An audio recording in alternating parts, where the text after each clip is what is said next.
The United Nations is calling for an independent inquiry after 16 Palestinian protesters were killed by Israeli soldiers on Friday.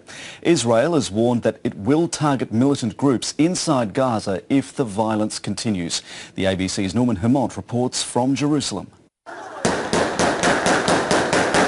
There was anger on the streets of Gaza as thousands turned out for the funerals. Hamas said 5 of those killed were members of its armed wing. Palestinians said they had planned a peaceful march on the Gaza border. Instead, it turned deadly. Israel said they shot instigators who hurled rocks and firebombs at their troops.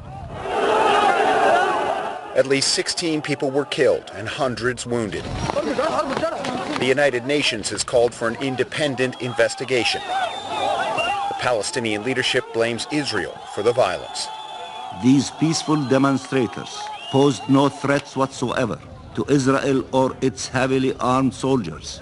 Yet, its trigger-happy soldiers used live ammunition, tear gas, and rubber bullets to shoot indiscriminately at those non-violent protesters.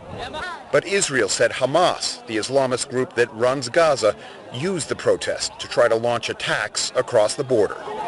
The Hamas terrorist organization have sent their people to the border with Israel and Gaza in order to camouflage their true intentions of terror.